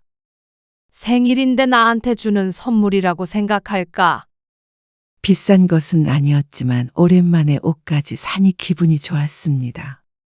아들네까지 오는 날이니까 종일 들떠있는 기분이었습니다. 집에 일찍 돌아와서 냉장고에 식재료들을 넣고 블라우스를 비닐에서 꺼내어 대보고 있는데 아들과 며느리가 들어왔습니다. 저희 왔어요. 왔니? 네. 여기 케이크예요. 냉장고에 넣어야 할 것 같은데. 뭘 이런 걸 다 사왔어? 그렇게 말하는 오 씨의 얼굴엔 한바구음이 띄워져 있었습니다. 아이고, 우리 예쁜 별아. 너무 오랜만에 보는 손녀딸이었습니다. 손녀를 안고 우르르 까꿍하고 있는데 아들이 말했습니다. 어머니, 이 블라우스 사셨어요? 아들이 오 씨의 블라우스를 보더니 고개를 갸웃거렸습니다. 이거 장모님 선물 드린 거랑 엄청 비슷하네. 비싸던데. 말끝을 흐리다가 아차 싶었는지 얼른 입을 다무는 아들. 그때 갑자기 며느리가 끼어들었습니다. 맞아요. 백화점 다녀오셨어요? 저번에 저희 엄마 생신에 진석 씨랑 같이 고른 건데. 40 얼마 했지? 근데 아들은 알 것이 분명했습니다. 오 씨가 백화점에 가서 40만 원이 넘는 블라우스를 살 일이 없다는 사실을 말이죠. 백화점에서 산 건 아니고 비싼 거 아니야. 그러자 며느리가 대꾸했습니다. 에이, 그래도 디자인이 엄청 비슷해요. 어머니는 뭐 가성비 있게 사신 거죠, 그럼. 예쁘긴 해요. 하지만 그 말이 위로가 되지는 않았습니다. 오 씨는 직접 산 시장표 블라우스, 안 사도는 아들네가 선물로 준 백화점 블라우스. 가성비의 문제가 아니라 디자인은 같아도 그 값어치가 같을 수는 없었습니다. 어쩐지 자식에게 자신이 시장통 블라우스 정도의 존재인 것만 같은 기분을 지울 수가 없었습니다. 하지만 그 블라우스를 며느리가 아기를 가지고 차이나게 사준 것도 아니고 오 씨 손으로 직접 산 건데 질투하는 것이 참 치사스럽게 느껴졌습니다. 손녀를 보고 있는데 며느리가 조심스럽게 얘기를 꺼냈습니다. 어머님, 지난번에 별아 돌잔치에 입히라고 옷 보내주셨잖아요. 손녀의 돌잔치가 한 달 반 앞으로 다가왔습니다. 그래서 오 씨가 아이가 입을 하얀 원피스를 사서 아들네 집으로 택배를 보냈습니다. 그게 보름 전이었습니다. 이렇게 올 줄 알았으면 직접 전해줄 걸 하고 생각하고 있는데 며느리가 말을 이었습니다. 그런데 저희 엄마가 벼라 한복을 맞춰놔서요. 아무래도 그걸 입혀야 할 것 같아요. 아, 한복? 오 씨도 생각을 안 했던 바는 아니었지만 거추장스럽고 불편할 것 같아서 나중에도 입을 수 있는 원피스를 선택한 것이었습니다. 그래서 비싼 옷가게에 가서 15만 9천 원을 주고 큰맘 먹고 산 것이었습니다. 그런데 한복을 맞춰서 원피스는 못 입히겠다고 하는 며느리. 원피스 입히겠다고 해서 원피스로 사준 건데. 그랬는데. 그래도 특별한 날이니까 한복이 나을 것 같아서요. 사준 것은 오 씨가 먼저인데 안사돈의 선물에 밀려난 듯 했습니다. 그래, 알았다. 어쩔 수 없지. 괜찮다고 웃었지만 속은 어쩐지 쓰렸습니다. 오 씨는 저녁 먹을 준비를 했습니다. 나름 생일상이라고 잡채도 있었죠. 그리고 가운데에는 아들이 사온 케이크가 놓였습니다. 생신 축하드려요. 생신 축하드려요. 아들 며느리의 축하에 어쩐지 눈물이 찔끔 날 것 같았습니다. 손녀까지 곁에 있으니 세상을 다 가진 기분이었습니다. 그동안 힘들었던 인생의 보상을 받은 것만 같은 기분이었죠. 그때 며느리가 가방에서 봉투 하나를 꺼냈습니다. 어머님, 이거 생신 선물이에요. 발랄하게 말하는 며느리의 손에 들린 봉투를 오 씨가 건네받았습니다. 아니, 뭐하러 이런 걸 준비했어? 오 씨는 그 안에 돈이 들었다고 생각했습니다. 무척 가볍기는 했지만 봉투에 넣어줄 것이 그것밖에 더 있나 싶었습니다. 힘들게 돈 벌어서 자신의 생일 선물로 건네는 아들 며느리를 보니 마음이 뭉클했습니다. 오 씨도 아들 내외에게 그리고 손녀에게 많이 베풀고 싶어졌습니다. 그런데 봉투를 여는 순간 오 씨는 자신의 눈을 의심했습니다. 그리고 믿기지 않았습니다. 사실 지난번에 돌잔치 이야기가 처음 나왔을 때 며느리에게 따로 연락을 받았습니다. 돌잔치 비용을 조금 보태줬으면 한다는 전화를 말이죠. 오 씨도 넉넉한 형편은 아니었고 며느리의 부탁이 갑작스러웠지만 오래 고민하지 않고 100만 원을 성금해줬습니다. 결혼할 때 해준 것이 많이 없기에 늘 며느리에게 미안한 감정이 있었는데 첫손녀의 돌잔치엔 도움을 주고 싶었습니다. 100만 원이면 오 씨가 한 달도 생활할 수 있는 돈이었습니다. 그래도 아깝다는 생각은 들지 않았습니다. 그런데 봉투에 들은 것은 종이 한 장이었습니다. 복권이었죠. 봉투를 뒤집어 보자 그제서야 무언가 적혀 있는 걸 발견했습니다. 행운 가득하세요. 봉투에서 복권을 꺼내들며 잠시 말이 없자 며느리가 말했습니다. 요즘에는 선물로 복권도 많이 해요. 재미있죠? 5천 원짜리 복권 한 장을 선물이라고 내미는 며느리. 그냥 보통 때 만나서 건네는 것이었다면 오 씨도 재밌다고 맞장구 쳤을 것이었습니다. 하지만 오늘 만난 건 오 씨의 생일 때문이었고 이건 오 씨의 생일 선물이었습니다. 어머니 대박나라는 의미에서. 그래서 지혜가 생각해서 준비한 거예요. 오 씨는 그 안에 무슨 의미가 담겼건 간에 며느리에게 5천 원짜리 생일 선물을 받고 기분 좋을 사람은 없을 것 같았습니다. 이래도 좋다 저래도 좋다 하는 오 씨이지만 이건 조금 충격적이었습니다. 그리고 안 사돈 생일 선물로 40만 원짜리 블라우스를 사줬다는 걸 들었는데 오늘 이걸 받으니 기분은 더 바닥으로 곤두박질 쳐졌습니다. 정말 이럴 줄 모르고 이런 선물을 준비한 것인지 궁금했습니다. 아들이 오 씨의 눈치를 봤습니다. 그리고 며느리는 오 씨의 반응을 대수롭지 않게 생각했습니다. 마침 이 근처에 복권 파는 데가 있더라고요. 그렇다면 미리 준비했던 것도 아니라는 뜻이었습니다. 오 씨는 웃으려고 애썼지만 웃음이 잘 나오지 않았습니다. 아들 며느리에게 물질적으로 바라는 게 없다고 생각했지만 아무리 그래도 오 씨도 사람이었습니다. 다른 누군가와 비교되고 업신여김을 받고 있다고 생각하면 누구도 기분 좋을 사람이 없었습니다. 그리고 그게 내 자식에게 당하는 일이라면 더욱 비참하게 느껴졌습니다. 다음 주까지 어머님 설레시겠네요. 복권 당첨 발표를 기다리며 일주일 동안 설레는 기분을 자신이 선물 준 것이라면서 웃기까지 했습니다.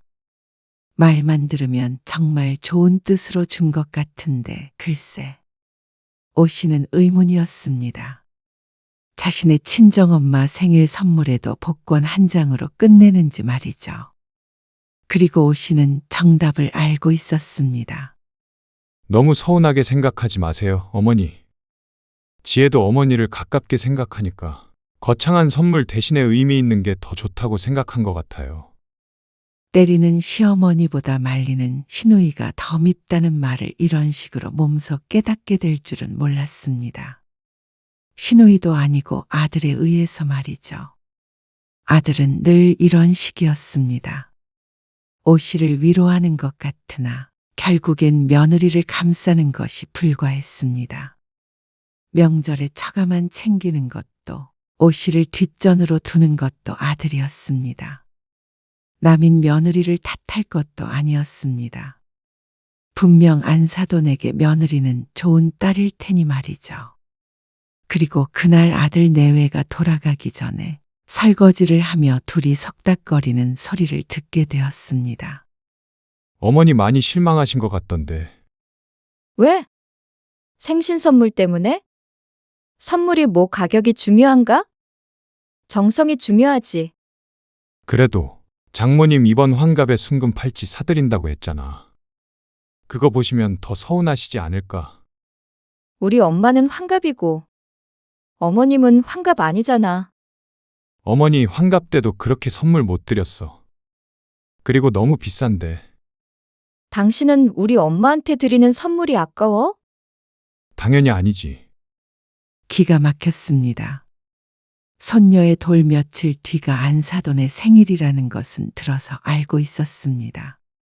환갑이라는 것도 말이죠. 하지만 안사돈 선물로 순금이 어쩌고 하는 것은 못 들었습니다. 사실 남의 환갑 선물이 무엇인지는 신경 쓸 일도 아니었습니다. 오 씨가 선물로 복권 한 장을 받기 전에는 말이죠. 그런데 충격적인 건 아들의 반응이었습니다.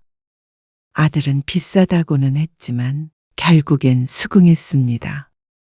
어머니에게는 아깝지만 장모에겐 아깝지 않은 모양이었죠. 너무 서러웠습니다. 이래서 아들 키워봤자 소용없다고들 하는 것 같았습니다.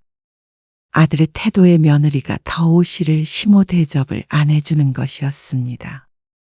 아들이 부모를 소중하게 여겼다면 며느리도 결코 이런 식으로 시모를 홀대할 수는 없었을 테니 말이죠.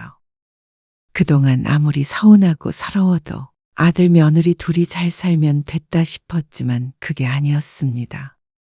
부모로부터는 자기 입속만 차리고 부모 대접도 제대로 안 하는 아들 며느리는 정신을 차려야 했습니다. 반성해야 했습니다. 오 씨의 비참한 기분을 알아야 했습니다. 오 씨는 복권을 아들을 향해 냅다 집어던지고 싶은 마음을 꾹 참았습니다. 지금 그럴 때가 아니었습니다. 순간 속은 시원할지 모르겠지만 결국엔 바뀌지 않을 것이었습니다. 아들 내외가 돌아가고 며칠 뒤 아들이 전화에 넌지시 말했습니다. 별아 돌잔치하고 4일 뒤가 장모님 환갑이세요. 그래서 모인 김에 선물 드리기로 했는데 어머니도 빈손으로 오면 좀 그러실까 봐. 그러니까 자기 장모의 선물을 챙기라는 말이었습니다. 기가 막혔습니다. 하지만 오 씨는 속내를 숨기고 말했습니다. 그래, 알았다. 그리고 얼마 뒤 오 씨는 안사돈을 줄 선물을 정성스레 포장했습니다. 드디어 손녀의 돌잔치가 있는 날, 가까운 가족만 모여 작게 잔치를 했습니다. 30명이 조금 넘는 인원인 듯 했습니다. 잔치가 어느 정도 진행되고 나서 오 씨의 아들이 자리에서 일어나 말했습니다. 우리 별아 첫 번째 생일 축하해 주셔서 감사드립니다. 그리고 장모님, 별아 예쁜 옷 준비해 주셔서 감사하고요. 안사돈을 향해 말하는 아들, 그리고 뿌듯하게 웃고 있는 사돈네 식구들. 오 씨는 돌잔치 비용을 보태주었지만 이름이 호명되지는 않았습니다. 여전히 혼자서 이방인이 된 것 같았습니다. 오 씨 쪽 가족도 몇 있었지만 다 해도 열이 안 됐습니다. 아들은 한참을 인사를 하더니 다시 자리에 앉았습니다. 그러고 식사를 하고 있는 사람들을 뒤로하고 안사돈에게 선물을 꺼내 보였습니다. 그때 말한 순금 팔찌인지 목걸이인지인 듯 했습니다. 어머나, 무슨 이런 선물을. 둥그런 식탁 맞은편에 앉아있는 안사돈이 한껏 기쁜 목소리로 말했습니다. 며느리도 무척 기분이 좋아 보였습니다. 그리고 그때 오 씨가 나서서 말했습니다. 사돈 축하드립니다. 여기는 제 선물이에요. 환갑이시라고 들었어요. 어머나, 이런 거 준비 안 하셔도 되는데. 오늘 별아 돌잔치인데 제가 호강하네요. 사양하듯이 말했지만 내심 기분이 좋은 게 느껴졌습니다. 이제 뭐지? 무척 고급스러워 보이는 포장의 안사돈의 얼굴이 상기되었습니다. 포장지를 뜯자 마찬가지로 고급스러운 상자가 보였죠. 대단한 걸 준비하신 모양인데요? 며느리는 안에 들어있는 것이 무엇인지도 모르고 옆에서 바람잡이처럼 사돈을 부추겼습니다. 그리고 며느리를 따라서 웃던 안사돈이 상자를 여는 순간 표정이 굳어졌습니다. 이게 뭐지? 어색한 웃음이 흘렀습니다. 오신의 테이블에서 벌어진 일이라 다른 사람들은 상황을 몰랐지만 오 씨의 테이블만은 정적이 흘렀습니다. 사돈, 이건 제 생일날 며느리가 저한테 준 귀한 선물이에요. 네? 행운이 가득하라고 대박 나라고 정성을 다해서 준비했다고 하더라고요. 그리고 중요한 건 선물 가격이 아니라고 그랬지. 마지막엔 오 씨가 며느리를 돌아보며 묻자 며느리의 얼굴이 울그락불그락해졌습니다. 많이 고심해서 준비한 거라고 하던데 그걸 홀랑 확인해버리기가 좀 그렇더라고요. 그래서 이렇게 사려 깊고 효심 깊은 며느리를 낳아주고 길러주신 사돈 생신 선물로 드려야겠다 싶어서 가져왔어요. 그니까 우리 지혜가 드린 선물을 그대로 가져왔다는 말씀이신가요? 네. 사돈 드리려고 맞춰보지도 않은 거예요. 아니, 환갑의 선물로 복권 한 장이요. 5,000원짜리요? 5줄의 번호가 적혀 있는 얇은 복권. 그래 보여도 대단한 가치가 있다네요. 물론 저희 며느리가요. 웃는 낯에 차마 침을 뱉을 순 없었는지 사돈이 입을 열었다 닫았다 했지만 결국 오 씨에게 따지지 않았습니다. 하지만 심상치 않은 분위기를 느꼈는지 주변 테이블에서도 자꾸만 힐끔거리는 게 느껴졌습니다. 아들은 큰일이라도 난 것처럼 표정을 굳히고 있을 뿐이었습니다. 아무래도 며느리가 시어머니에게 주는 선물이니까 분명히 뜻깊은 것이겠죠? 사돈께도 그렇게 생각하시죠? 오 씨의 질문에 안사돈은 끝내 입을 열지 않았습니다. 당황스러운 기색은 감추질 못했습니다. 그 뒤로 분위기는 내내 얼음장 같았습니다. 식사가 끝나가는 분위기라 그나마 다행이었습니다. 잔치가 끝나고 사돈은 인사도 제대로 하지 않고 가장 먼저 자리를 떴습니다. 그리고 모두가 떠난 곳에서 아들이 처음으로 오 씨에게 화를 냈습니다. 얼굴이 잔뜩 붉어진 채였습니다. 어머니, 아무리 그래도 이렇게까지 하셨어야 했어요? 뭐가? 그때 제가 분명히 설명드렸잖아요. 지혜가 그냥 그런 게 아니라고요. 그렇게 말하면 누가 알아들어? 그냥이 뭐야? 그냥 장난스럽게 드린 거잖아요. 장난? 내 생일은 장난이야? 안사돈 생일은 심각한 거고. 그런 말이 아니잖아요. 그걸 왜 들고 오세요? 왜 장모님한테 드리냐고요? 이번에는 어머니가 너무하셨어요. 저희 입장만 곤란해지게. 어머님 너무하세요. 왜 이 자리에서 저희를 망신 주려고 그러세요? 망신? 복권이 왜 망신이냐? 너희는 그럼 나한테 망신스러운 선물을 줬다는 거야? 잠시 말을 잃은 며느리. 그래도 뭐가 그렇게 억울한지 계속 울먹거렸습니다. 하도 좋은 선물이라길래 안사돈 환갑에 딱이겠다고 생각했는데 뭐가 잘못됐니? 서운하면 말로 하셔야지. 이건 정말 아니었어요. 다 있는 자리에서 유치하게 이러셔야겠어요. 난 도무지 이해가 안 간다. 너희는 나한테 이런 선물 줘도 되고 사돈한테 나는 이런 선물 주면 안 된다는 거야? 아니, 왜 자꾸 비꼬기만 하고 본질을 흐리세요? 헛웃음이 나왔습니다. 그런 말할 자격이나 있나 몰랐습니다. 본질? 본질이 뭔데? 너희가 나를 무시하는 거? 어머니, 만약 오늘 내 선물이 창피했다면 너희는 창피해야 하고, 내 선물이 자랑스러웠다면 너희도 자랑스러워 하는 게 맞겠지. 아들 며느리는 할 말을 잃었습니다. 오 씨는 먼저 자리에서 일어났습니다. 그런데 아무리 봐도 창피한 것 같은데, 나도 나한테 창피한 선물 준 아들 며느리에게 실망이다. 오 씨는 아들 내외를 남겨두고 집으로 돌아왔습니다.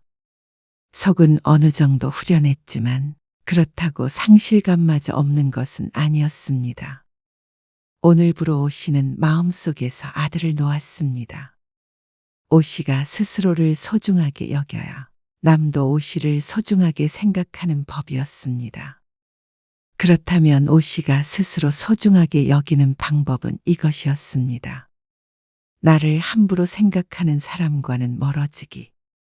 그것이 설령 친아들이어도 말이죠. 오 씨는 그날 이후로 아들의 전화를 받지 않았습니다. 그러자 평소에는 전화도 잘 안 하던 아들이 오히려 안달을 냈습니다. 정말 이러실 거예요? 아버지도 안 계신데 저한테 남은 가족이 어머니뿐인데 이렇게 연을 끊으려고 하시면 저는 어떻게 해요? 마지막이라고 생각하고 받은 전화통화에 아들이 말했습니다. 너한테 가족은 내가 아니라 별아랑 별아 엄마 그리고 처가 식구들 뿐이었잖아. 앞으로도 그럴 것 같고. 그러니까 넌 네 가족들하고 행복하게 지내. 나도 내가 알아서 잘 지낼 테니까. 어머니, 그러고 나서 반년간은 아들과 통화를 하지 않았습니다. 아들에게 장담했던 대로 오 씨는 오 씨 나름대로 잘 지냈습니다. 어차피 아들이나 며느리는 늘 바빠서 1년에 몇 번 보는 게 다였으니 오 씨의 생활에는 전혀 변화가 없었습니다. 명절에는 조금 쓸쓸했지만 오히려 서운함을 느끼는 것보다는 나았습니다. 늘 마이너스보다 제로가 나았죠. 그런데 아들네는 아닌 모양이었습니다. 7개월쯤 됐을 때 며느리에게서 전화가 왔습니다. 어머님, 죄송해요. 당시엔 오 씨의 잘못이라며 울던 며느리가 뜬금없이 마음을 바꾼 것이었습니다. 며느리는 울먹거리는 목소리로 그간에 있었던 일들에 대해 이야기했습니다. 처음엔 며느리 편을 들었던 오 씨의 아들이 시간이 지나며 며느리 탓을 했다고 했습니다. 그러면서 앞으로는 사돈에게도 선물은 복권으로만 드리자고 했다는 말을 꺼냈다는데 아들이 그런 말을 할 줄은 몰라서 오 씨도 내심 놀랐습니다. 저희 엄마도 복권이라면 치를 떨어요. 그래서 더 입장을 바꿔서 생각해보니까 제가 잘못했습니다. 어머님 생각을 안 했어요. 최근에는 꽤나 둘 사이가 삐걱거렸고 며느리는 오 씨와 화해해서 아들과의 사이를 돌려볼 생각인 것 같았습니다. 하지만 복권만이 오 씨가 연을 끄는 이유의 전부가 아니었습니다. 수없이 많은 상처의 마음에 문을 닫은 것이었죠. 그리고 그 문은 아직 열릴 기미가 안 보였습니다. 지나가다 복권을 봐도 그날 일이 안 떠오르면 그때 생각해보마. 그러고는 전화를 끊었습니다. 이제 오 씨는 아들네가 안 와도 손녀를 못 봐도 서운하지 않았습니다. 오히려 마음이 편했습니다. 더 이상 기대하지 않으니 실망할 일도 없었죠. 혼자 사는 외로움보다 자존심을 지키며 사는 게 이제는 더 중요했습니다. 오 씨는 이제 진짜로 자신만의 삶을 살아가기로 마음먹었습니다. 아들이 언젠가 진심으로 뉘우치고 돌아온다면 또 마음이 바뀔지는 모르겠지만 지금으로서는 이것이 최선의 선택이었습니다.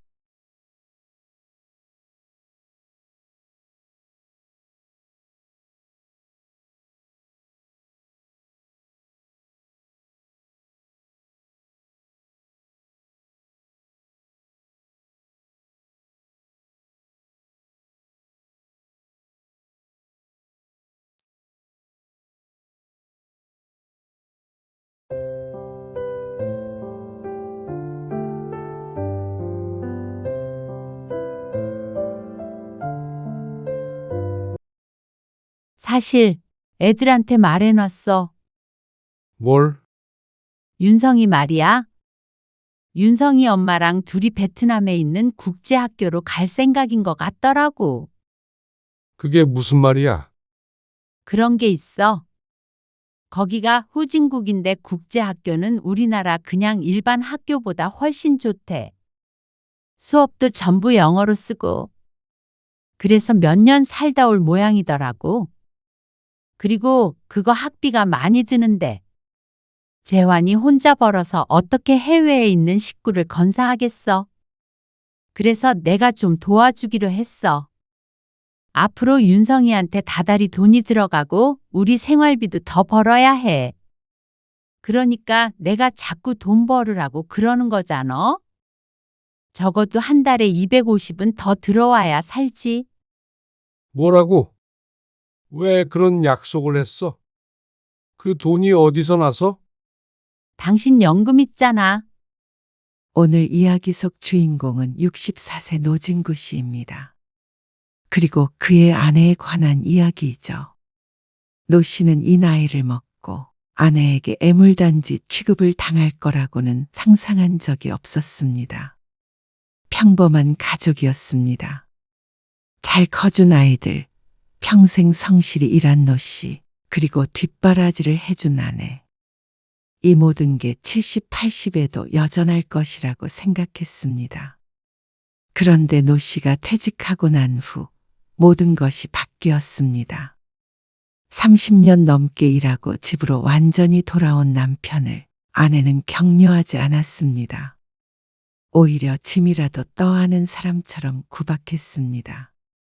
돈을 안 버는 노 씨는 아내에게 남편이 아니라 돈 잡아먹는 귀신, 밥만 축내는 백수였습니다. 은퇴한 지 얼마 되지도 않아 경비 일을 하라고 재촉하는 아내. 그 이유가 손자의 유학비를 보태기 위함이라는 걸 아는 순간 노 씨는 허탈한 감정을 더 이상 참을 수 없었습니다. 사람이 아니라 기계가 된 것 같았습니다. 돈 버는 기계 말이죠. 아니, 아무리 기계라도 30년, 40년 쉬지 않고 쓰면 녹이 쓰는 법이었습니다. 노 씨는 이대로 인생이 저무는 걸 원하지 않았습니다. 노 씨는 아내의 남편이고 자식의 아버지이고 손주들의 할아버지였지만 그 이전에 내 삶이 있는 한 인간이었습니다. 노 씨는 20대의 공무원이 되어서 30년 넘게 일을 하다가 정년퇴직했습니다. 노 씨에겐 징그럽게도 긴 시간이었습니다. 휴직을 한 것은 40대의 사고로 다리가 부러져서 몇 달 쉬었던 것이 전부였습니다. 다리가 낫고 곧바로 복직을 해서 그 뒤로는 휴일에만 쉬었습니다. 공무원이라 천금은 못 벌어도 안정적인 봉급으로 자식 둘을 키워냈습니다. 지금은 아들, 딸 모두 결혼해서 가정을 꾸려 살고 있었죠. 노 씨는 아침 7시에 눈을 떴습니다. 알람이 울리지 않는 것이 이제는 자연스러웠습니다. 침대에서 몸을 일으키며 습관적으로 시계를 확인했습니다. 30년이 훌쩍 넘는 세월 동안 새벽 5시 30분에 일어나던 몸이 아직 완전히 적응하지 못한 것 같았습니다. 아내는 아직 꿈나라였습니다. 노 씨가 퇴직하고 잠이 많아진 것은 오히려 아내였습니다. 아침밥을 일찍 차릴 필요가 없으니 10시가 넘어서 일어나는 경우도 많았습니다. 몇 시야? 7시. 더 자. 아내의 질문에 노 씨는 짧은 대답과 함께 욕실로 향했습니다. 거울에 비친 자신의 모습을 보며 묘한 기분이 들었습니다. 면도를 할 필요도 없고 정장을 입을 일도 없었습니다. 편한 반팔 티셔츠에 반바지를 입고 생활했고 집 앞 슈퍼도 같은 복장이었습니다. 그렇다면 자유를 만끽해야 하는데 왜 가슴팍이 턱하고 막힌 것 같은 기분이 드는지. 밥 먹어. 오전 10시 20분. 아내가 상을 차리며 말했습니다. 김칫국에 계란 후라이, 김, 멸치볶음. 평범한 아침상이었습니다. 노 씨는 숟가락을 들다가 문득 멈췄습니다. 아내가 무심코 내뱉은 말 때문이었습니다. 당신 오늘도 집에만 있을 거야? 노 씨는 잠시 말이 없었습니다. 종일 집에 있게? 내가 집에 있는 게 짐이 된 건가 하는 생각이 들어 가슴 한편이 서늘해졌습니다. 오늘은 집에 있으려고. 오늘은 무슨 오늘? 언제는 또 나갔던 것처럼 얘기하네. 나가서 할 일이 있어야 나가지. 노 씨는 애써 담담하게 말했지만 목소리에는 미묘한 서운함이 배어 있었습니다. 아내는 입을 삐죽거리며 더 이상 대꾸하지 않았습니다. 그저 숟가락을 탁 소리가 나게 식탁 위에 두거나 함부로 젓가락질을 해서 접시 소리가 쨍그랑 나도록 눈치를 줄 뿐이었습니다. 이리 줘. 내가 설거지 할게. 노 씨는 식사 후에 싱크대 앞에 섰습니다. 키에 비해 낮은 싱크대 때문에 허리가 구부정해졌습니다. 아내는 아무 말 하지 않고 그릇만 싱크대 안에 넣고 거실로 나갔습니다. 노 씨는 한참 동안 그릇을 뽀득뽀득하게 씻었습니다. 거실에 나오자 소파에 가로놓은 아내가 보였습니다.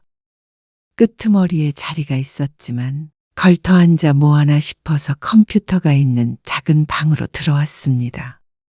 그런데 컴퓨터가 있다고 해서 딱히 할 일은 없었습니다.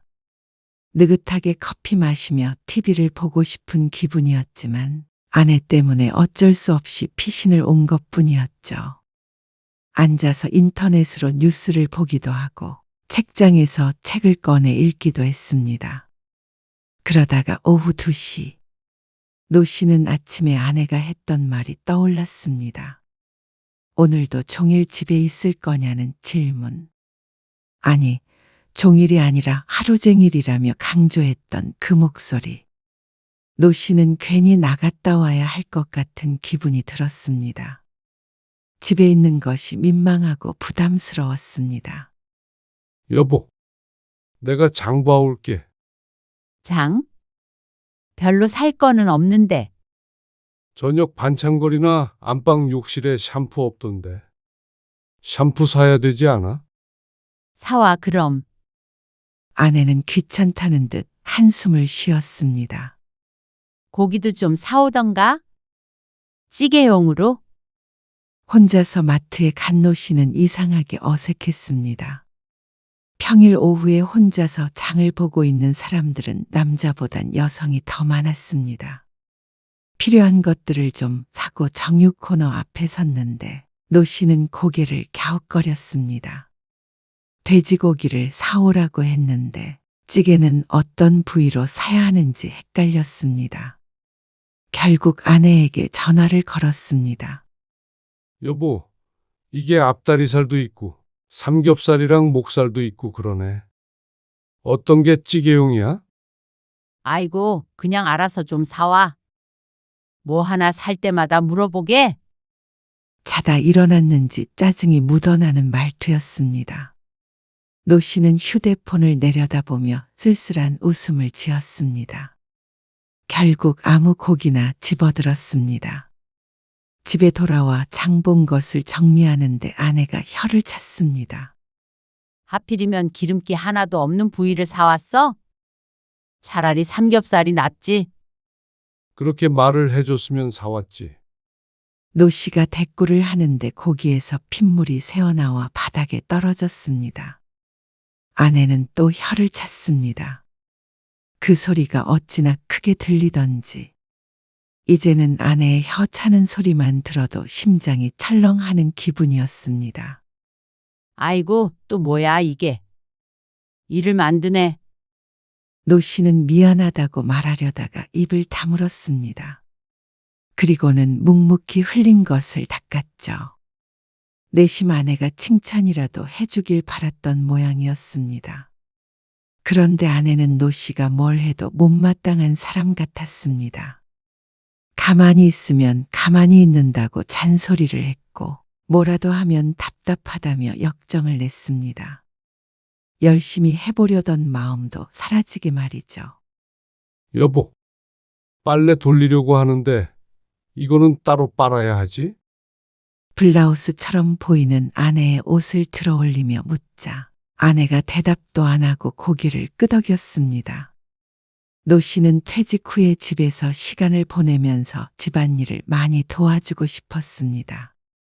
노씨가 늘 일을 하느라 주말이 아니라면 아내를 많이 도와주기가 힘들었는데 평생 전업주부로 집안일을 해온 아내도 조금 쉬었으면 하는 마음이었습니다.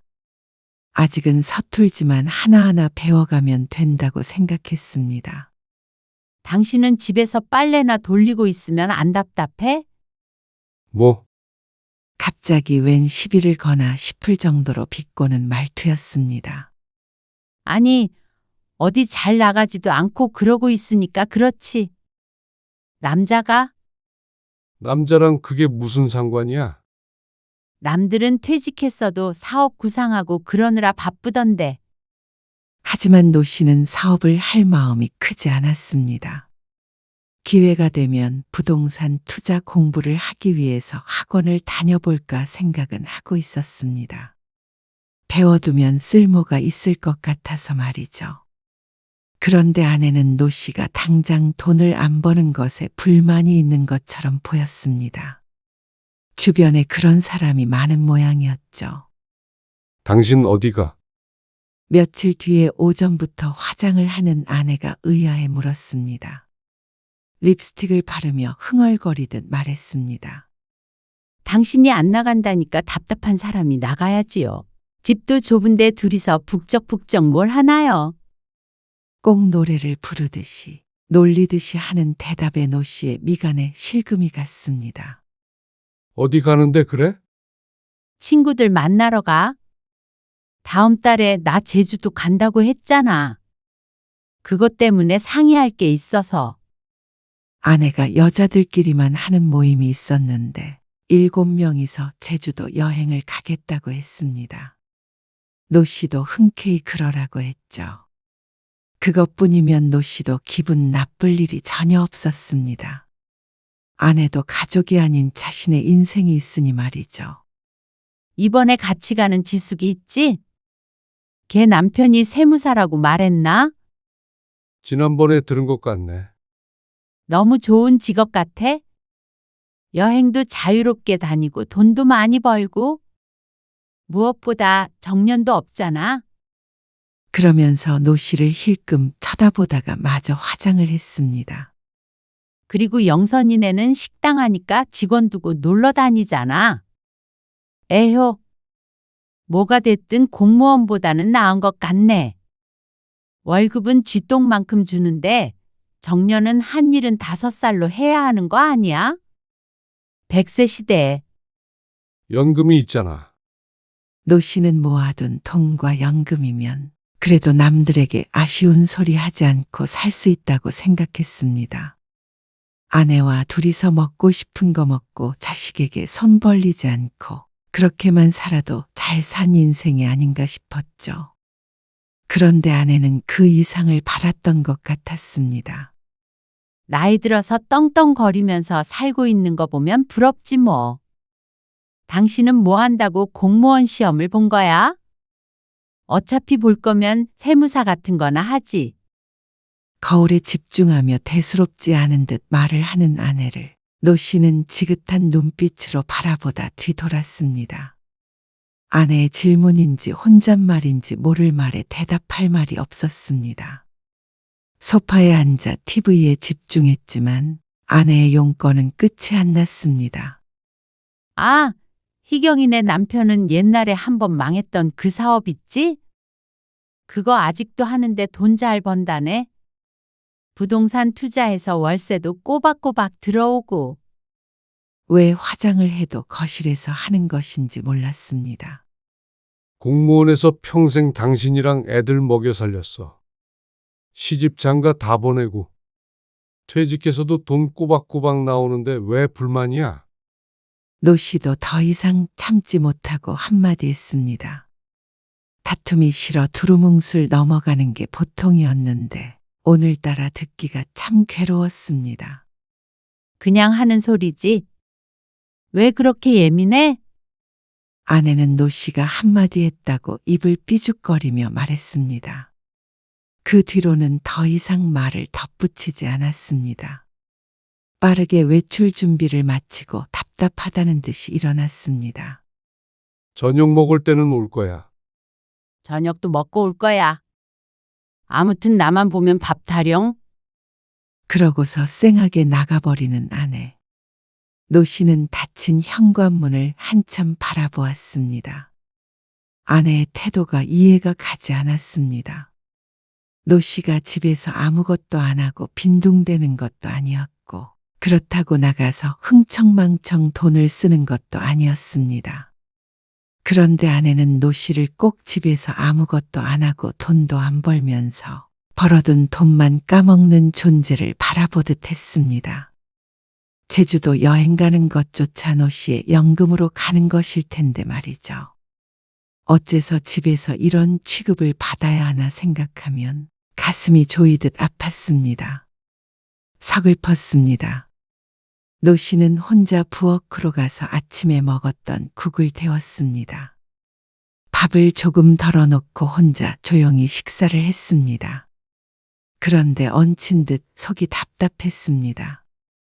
눈칫밥도 밥이라고 아내에게 몇 마디 들으니 속이 부대낀 모양이었습니다. 저녁도 점심과 마찬가지로 대충 먹었습니다. 아내는 늦게 들어올 듯 했습니다. 차라리 잘 됐다고 생각했습니다. 아내도 노 씨가 집에 있는 게 불편하다고 했지만 이제는 노 씨도 마찬가지였습니다. 같은 공간에 있어봤자 다정한 한마디 듣지도 못하니까 차라리 혼자 있는 게 나을 것 같았습니다. 그 순간 왜 머릿속에 이혼 생각이 스쳤는지 몰랐습니다. 하지만 금방 고개를 저었습니다. 말도 안 되는 생각이었습니다. 그냥 저녁 늦게 집에 돌아온 아내가 씻고 나오더니 노 씨에게 물었습니다. 요즘 물가봐. 당신도 마트 다녀보니까 알겠지? 연금으로는 못 살아. 그리고 앞으로는 더 그럴 거고. 부부가 생활하려면 한 달에 얼마 있어야 된다 그랬지? 뉴스에도 나오고 그러잖아. 무슨 말이 하고 싶은 거야? 뭐라도 제2의 직업을 가져야 한다는 거지. 꼭 사업이 아니더라도. 그게 쉬워? 나도 나중에 부동산 같은 거 공부해 보려고 생각은 하고 있으니까 걱정 마. 부동산 투자는 아무나 하나? 그리고 목돈 들어가는데 잘못되면? 언제는 사업하라며. 내 생각엔 다달이 들어오는 돈이 있어야 할 것 같아. 매달 꼬박꼬박 월급 받다가 안 받으니까 불안해. 그럼 당장 일하러 나가라는 소리야? 할 수 있는 일이 은근히 많겠더라고.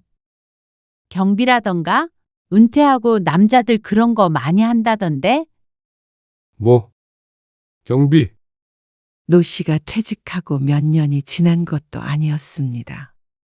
1년도 되지 않았는데 자꾸만 다시 생활전선에 뛰어들으라고 뒤에서 떠미는 아내가 기가 막혔습니다. 경비도 못할 것도 없지만 노 씨도 숨을 돌릴 시간이 필요했습니다. 정 필요하다면 무슨 일이든 가리지 않고 하겠지만 지금은 그럴 이유가 없다고 생각했습니다. 충분히 먹고 살고 있는데 왜 자꾸 돈돈거리면서 사람을 못 살게 구는지 몰랐습니다. 차라리 다시 직장으로 돌아가고 싶었습니다. 퇴직 후에 나온 세상이 혹독한 것이 아니라 오히려 집이 더 노 씨에게 가혹한 듯 했습니다. 그러는 당신은 왜 나한테만 자꾸 일하라고 해? 당신이 할 생각은 없어? 아내에게 싫은 소리도 별로 해본 적이 없었습니다. 말수가 적다고 아내는 때로는 답답해했지만 노 씨는 말을 아낀 것이지 감정이 없는 게 아니었습니다. 지렁이도 밟으면 꿈틀한다고 노 씨도 매일같이 계속되는 아내의 핀잔에 초연하게 굴기가 힘들었습니다. 뭐? 내가 애들 다 키우고 당신 평생 뒷바라지 했는데 이제 돈까지 벌어오라고 그래. 그럼 뭐 내가 일하면 당신은 내 밥 안 얻어먹고 살 거야? 각자 역할이 있는 거잖아. 노 씨와 아내 사이엔 정적이 흘렀습니다. 나야말로 평생 일한 대가가 이런 건 줄은 몰랐어. 대가가 이런 건 줄은 몰랐어. 조용히 읊조리듯 말하는 노 씨의 목소리에는 힘은 없었으나 어떤 의지가 생겨난 듯 했습니다. 말도 안 된다고 생각했던 것을 다시 생각해보는 계기가 되었죠. 노 씨는 아내와 한동안 말하지 않았습니다. 아내가 말을 걸어도 단답만 하거나 고개를 끄덕이는 것으로 대답을 대신했습니다. 처음에는 노 씨의 눈치를 조금 보는 것 같았던 아내는 나중에는 화를 내기도 했습니다. 답답해서 살 수가 없다며 말이죠. 하지만 노 씨도 머릿속이 복잡해서 아내의 사정까지 생각해 줄 수가 없었습니다. 그러던 어느 날이었습니다. 가족들이 다 같이 모여서 저녁을 먹는 일이 있었습니다. 노 씨의 생일이 다가오는 주말이라 미리 식사만 함께 하기로 했죠. 식당에 앉아 다들 웃고 떠들었습니다. 아들네 손주가 하나, 딸네 손주가 둘이니 식구들이 북적북적했습니다. 전 같았으면 행복하기만 했겠지만 노 씨는 마냥 웃을 수가 없었습니다. 아내 때문이었습니다. 장인어른, 요즘 운동 좀 하세요? 이제 쉬시니까 운동 많이 하세요. 건강하셔야죠. 가끔 집 앞에서 조깅은 하는데 나도 등산도 다니고 할까 생각 중이야. 이제 여유로워서 좋으시겠어요. 뭐 그렇지. 노 씨가 사위가 안고 있던 어린 손녀를 안아주며 웃었습니다. 그런데 아내가 혼잣말을 하듯이 말했습니다. 집에서 빈둥대면 뭐가 좋아? 사람이 너무 놀아도 오히려 병나? 너무 놀긴. 아빠가 그럴 성격인가? 집에 있으면 노는 거지. 너희도 50대기 전에 사업을 하던가 해서 노후 준비해. 퇴직하고 나서는 끝이야. 그냥 아빠처럼 뒷방 늙은이 되는 거야. 아내의 말에 순간 다들 조용해졌고 노 씨는 얼굴이 붉어졌습니다. 어떻게 자식들 앞에서까지 이런 말을 하는지 몰랐습니다. 사위는 어색하게 웃으며 화제를 돌렸지만 노 씨는 그 이후로 한 번도 웃은 적이 없었습니다. 내가 낼게. 에이, 아니에요. 아버지, 제가 낼게요. 나 때문에 모인 건데 내가 내야지. 생신이니까 저희가 내야죠. 그래, 돈도 안 버는 양반이 애들이 사준다고 할 때 못 이기는 척해? 카드를 꺼내들었던 손이 멈칫했습니다. 내가 내. 너희 밥 정도 못 사주겠냐? 노 씨가 다시 한번 카드를 내밀자 아들이 한 발짝 물러났습니다. 아들, 딸에게 선물도 받았기 때문에 밥은 자신이 사겠다고 진작부터 생각 중이었습니다. 그런데 아내는 돌아오는 내내 불만이 많아 보였습니다. 그리고 그날 밤, 노 씨는 침대에 누워 뒤척였습니다. 잠이 오지 않았습니다. 아내는 거실에서 TV를 보고 들어오겠다더니 잠이 든 것인지 안방으로 돌아오지 않았습니다. 아내의 얼굴이 보이지 않자 숨통이 트이는 것 같았습니다. 다음 날 아내가 아침밥을 차리며 말했습니다. 경비라도 하라고 한 게 괜히 그런 게 아니야. 갑자기 무슨 말을 하나 싶어서 뉴스를 보다가 고개를 돌려 아내를 바라보았습니다. 그러자 하는 소리가 너무나도 놀라웠습니다. 사실 애들한테 말해놨어. 뭘? 윤성이 말이야. 윤성이 엄마랑 둘이 베트남에 있는 국제학교로 갈 생각인 것 같더라고. 그게 무슨 말이야? 그런 게 있어. 거기가 후진국인데 국제학교는 우리나라 그냥 일반 학교보다 훨씬 좋대. 수업도 전부 영어로 쓰고.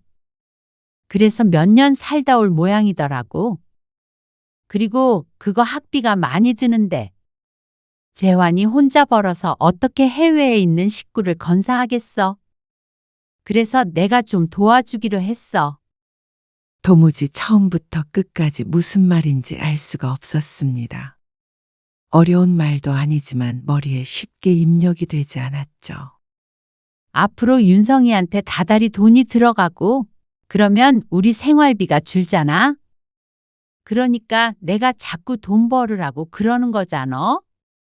적어도 한 달에 250은 더 벌어와야 살지. 뭐라고? 왜 그런 약속을 했어? 그 돈이 어디서 나서? 당신 연금 있잖아. 너무나도 당연하다는 듯이 말하는 아내를 보며 노 씨는 웃음기 없는 헛웃음을 지었습니다. 내 연금을 어떻게 쓸지 나한테는 상의도 안 해. 우리 손자 유학 간다는데 할머니가 돈도 못 보태줘? 그렇다고 노후 자금을 줘버리는 사람이 어디 있어. 그렇게는 안 돼. 이미 해줄 만큼 해줬는데 무슨 손자 유학까지 보낸다고? 우리가 보내는 게 아니라 보태준다는 거지? 그 말이 그 말이랑 뭐가 달라? 언제는 연금이 적어서 연금만으로는 못 산다더니 그걸 줄 생각을 해? 그래 놓고는 나보고 경비 일 알아보라고? 경비 무시해? 월급 꼬박꼬박 나오고 얼마나 좋아. 당신도 돈을 벌어야 자존감이 좀 생길 거 아니야. 내 자존감을 무너뜨리는 사람은 당신밖에 없어. 사람을 이렇게나 도구 취급을 할 수 있나 싶었습니다. 이건 남편으로서가 아니라 인간으로서 최소한의 존중도 안 하는 것 같았습니다. 어제 자식들 앞에서 비참한 꼴을 당하고 밤새 생각했던 바를 노 씨가 입 밖으로 꺼냈습니다. 당신이 가서 하던가. 내가 이제 와서 무슨 일을 해? 지난번부터 당신 너무한 거 아니야? 왜 못해? 사진 멀쩡한데. 당신이 가서 경비를 하든 마트를 다니든 해. 여보, 그렇게 돈이 필요하면 당신이 벌어와. 나는 이제 지쳤어. 어떻게 그렇게 무책임한 말을 해? 당신이 그러고도 가장이야? 가장도 못 해먹겠다. 이제는 갈라서자. 뭐라고? 당신도 내가 집에 있는 게 답답하다며. 불편하다며. 그리고 돈 못 버는 남편은 친구 남편보다 못하다며. 나랑 같이 살 이유가 없잖아. 내가 언제 그렇게 말했어? 이혼이라니? 당신 진심이야? 어떻게 이혼이란 말이 나와? 노시라고 쉽게 결정했을 리는 없었습니다. 수많은 밤 동안 생각하고 또 생각했던 것이었습니다. 매일 아내에게 자존심이 깎여나갈 때마다 아내에 대한 정도 같이 깎였습니다. 이제는 노씨도 아내를 보면 가슴이 답답했습니다. 밥 한 끼도 마음대로 못 먹고 눈치를 봐야 하는 현실이 비참했습니다. 그리고 불행했습니다. 아내는 계속해서 노씨에게 따졌습니다. 어떻게 그런 말을 하냐며 흐느끼기도 했고 화를 내기도 했습니다. 하지만 은퇴 후 겪은 모든 서러움, 모욕감, 노씨는 잊을 수가 없었습니다. 노씨는 더 이상 아내의 말을 들으려 하지 않았습니다. 침실로 들어가 문을 닫아버렸죠. 다음 날 아내는 아침 일찍 어딜 나갔는지 몰랐지만 보이지 않았습니다. 차라리 잘 됐다고 생각했습니다. 노씨는 이혼 변호사를 만나기 위해 외출을 하려고 했습니다. 마음은 굳게 먹었지만 자꾸만 한숨이 났습니다. 이렇게 해야만 하는 현실이 괴로웠습니다. 그래도 어쩔 수 없어. 노씨가 변호사와 상담을 하고 돌아오자 아내가 집에 있었습니다. 노씨의 얼굴을 보더니 다짜고짜 말을 했습니다. 당신 이혼하면 연금도 나눠야 하는 거 알지? 그거 알아보러 아침 일찍 나갔구나. 그러자 아내가 얼굴이 벌개졌습니다. 재산 분할 철저히 해야 할 거 아니야? 당신이 나 전업주부라고 돈 안 주면 어떡해? 그럴 일 없어. 정당하게 나눌 테니까 걱정 마. 노씨가 차분히 대꾸하자 아내는 오히려 더 화를 냈습니다. 당신 정말 이혼하려는 거야? 그래? 재산 분할에 대해서 얘기했던 사람답지 않게 이혼하기가 싫은 것처럼 보였습니다. 나이 들어서 혼자 살 수 있을 것 같아? 밥이나 해 먹고 살 수 있어? 그건 내 문제니까 걱정할 거 없어. 여보, 유학자금 때문에 그래? 그럼 당신 연금 안 건드리면 돼? 당신 나한테 화나서 충동적으로 이러는 거잖아. 지금 아니, 화난 거 아니야. 충동적인 것도 아니고 생각한 지 오래됐어. 노씨의 말에 아내는 충격이라도 받은 듯한 얼굴이었습니다. 그 표정이 노씨는 오히려 더 충격적이었습니다. 노씨에게 그렇게 함부로 대해놓고 노씨가 이런 생각을 할 줄 몰랐다는 것이 이상했습니다. 얼마나 자기만 생각하는 사람인지 이번 일을 통해서 확실히 깨닫게 되었습니다. 당신도 나 없이 편히 살아. 처음엔 아내는 이혼은 결사반대했습니다. 나이 들어 혼자 살 자신이 없는 것은 노씨가 아니라 아내인 듯 보였습니다. 하지만 결국에 노씨의 뜻을 꺾지 못했습니다. 자신의 생각을 크게 떠드는 성격은 아니지만 그 고집은 결코 꺾지 못할 거라는 걸 아내는 알았습니다. 결국 조정이 성립했습니다. 집은 팔아서 나누고 나머지 재산도 분할했습니다. 그리고 노씨는 작은 아파트를 구해서 나왔죠. 얼마나 잘 사나 두고 보자. 아내의 마지막 말이었습니다. 그래서 노씨도 정말 잘 살아보고자 하는 의지가 샘솟았습니다. 혼자 사는 작은 아파트는 처음에는 허전했습니다. 30년 넘게 함께 살던 사람이 없다는 것이 실감났습니다. 하지만 며칠 지나지 않아 노씨는 안도감을 느꼈습니다. 자유로움도 느꼈습니다. 무엇보다도 자존감을 깎아먹는 사람이 없어서 좋았습니다. 외롭지 않은 것은 아니었지만 그보다도 아내와 살면서 겪은 괴로움이 줄어든 것이 노씨를 숨쉬게 했습니다. 노씨는 최근에 등산을 시작했습니다. 새벽 산행에서 만난 사람들과 안면을 텄고 그 인연으로 독서 모임에도 참여했습니다. 그렇게 해도 빈둥거린다며 화를 낼 사람은 없었습니다. 오히려 노후를 잘 보낸다며 주변 사람들이 부러워했죠. 그런데 아내의 상황은 좀 다른 것 같았습니다. 며느리와 손주는 베트남으로 떠났다고 들었습니다. 그리고 그 경비는 아내가 됐고 말이죠. 집을 팔고 하며 목돈이 생겼는데 그게 다 자식에게로 들어가는 것 같아서 신경이 쓰였습니다. 그런데 이제 어떡하나 싶었습니다. 내 재산도 아닌데 참견할 이유가 없었습니다. 나 이런 걸로 서운하게 될 줄은 몰랐는데. 엄마는 어떻게 오빠한테만 그렇게 지원을 해줄 수가 있어요? 똑같이 안 해줄 때는 안 서운했는데.